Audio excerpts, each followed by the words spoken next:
රාජපක්ෂ මහත්මයා බලයට ගේන්න මහා සංඝරත්නයේ විශාල කැපකිරීමක් කරා කියලා තමයි සඳහන් කෙරුවේ. උඩ අරගලයෙන් පස්සේ මේ ඇතිවෙච්ච තත්ත්වය සම්බන්ධව වහන්සේගේ අදහස මොකක්ද?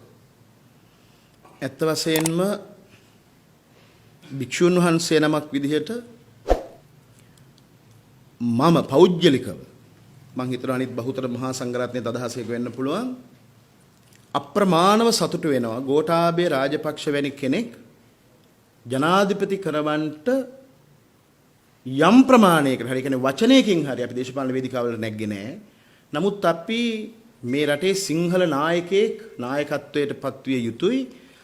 සිංහල බහුතරයෙන් ඒ කළ හැකි කියන මතවාදය අපි නිර්මාණය කෙරුවානේ. ඒක කරන්න පුළුවන් වුණා. ඔබතුමා අහපු ප්‍රශ්නේ හරි.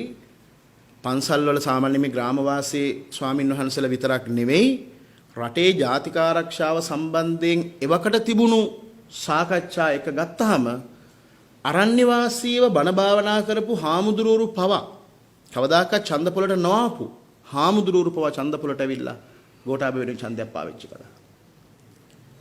අරගලයේදී ඔහු පලා ගියා. අපි අදත් සතුටු වෙනවා ගෝඨාභය වගේ කෙනෙක් පුටුවේ වාඩි කිරීම තමන්ගේ බලය ආරක්ෂා කර ගැනීම සඳහා දැන් මේ බලලෝභය පිළිබඳ පේනවනේ කාරණා. එතකොට තමන්ගේ බලය ආරක්ෂා කර ගැනීම සඳහා එක ලේ කලඳක් හලන්නේ නැතුව ඔහුගේ නික්ම යාම පිළිබඳ අප්‍රමාණව සතුටු වෙනවා. ඇයි? අපි හැදුවේ බලය උදෙසා මිනිමරණ එකෙක් නෙවෙයි. බෞද්ධ නායකයෙක්. ඔහුගේ භාවිතාවෙන් ඔහු ප්‍රකට කළා බෞද්ධ ආදර්ශය. ඒ නිසා බෞද්ධකම ගැන බෞද්ධ දර්ශනය ගැන අපිට විශාල ආඩම්බරයක් තියෙනවා. ඔහු එක ලේ කලඳක් බලය වෙනුවෙන් හලන්නේ නැතුව මෙතනින් නික්ම යාම පිළිබඳ. ඒ විතරක් නෙමෙයි අතීතේ කොච්චරනම් රජවරු රාජ්‍ය අතහැරලා ඔය යම් කෝලාහල ආපුවාම රාජ්‍ය අතහැරලා වනගත වෙලා තියෙනවා. ඒ බයකට නෙමෙයි යුද්ධ කරන්න අකමැත්ත නිසා, මිනි මරන්න තියෙන අකමැත්ත නිසා.